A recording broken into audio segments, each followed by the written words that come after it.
Thank you, Senator Manchin. Now let me recognize via WebEx Senator Blackburn. Thank you, Mr. Chairman. Thank you so much for allowing my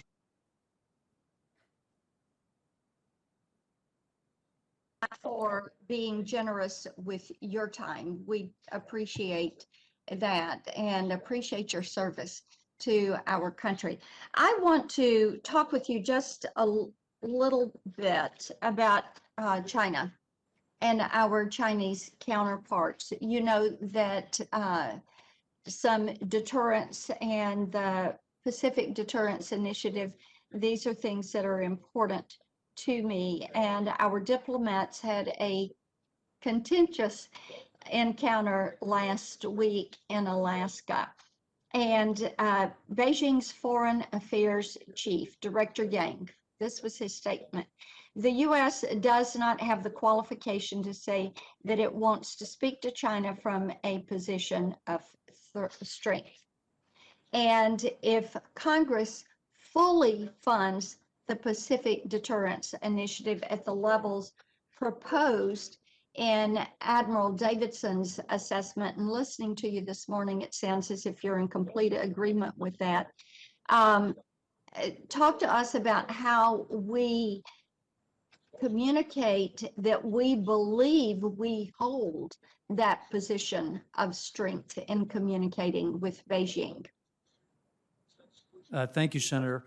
I think what you described is what competition looks like in the future. Actions that we would take to ensure credible deterrence, the desire to not have conflict by the actions and operations that we execute, and understanding that there are things that we will do that our competitor will not find very good for them. So I think we have to be ready and have to understand what does that competition space look like and continue to execute those things that will allow us to keep the status quo. Well, and I think probably too that you would agree that keeping these budgetary top lines that are going to give you what you need should be a priority as we look at our Indo-PACOM initiatives. Let me ask you this, okay?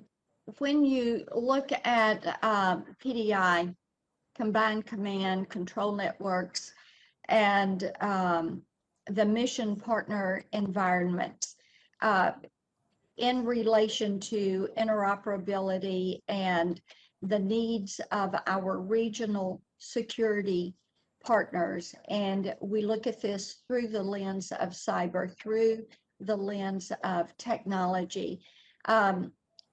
Tell me what concerns you about China's aggressiveness in this great power competition when it comes to technology, to hardware, to setting standards, to infrastructure, to their cyber capabilities.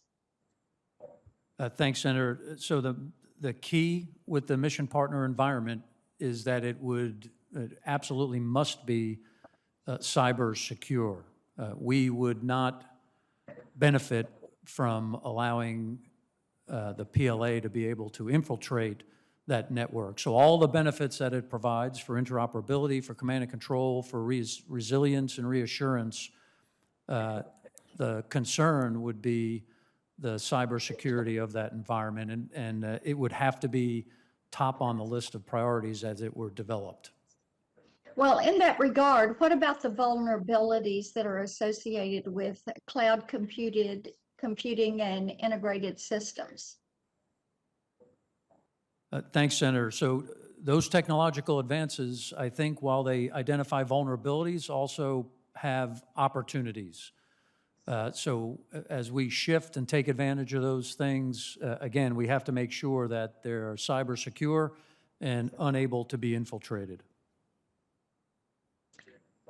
Thank you. Just a quick yes or no from you. Should we be increasing our bilateral participation in exercises with Taiwan?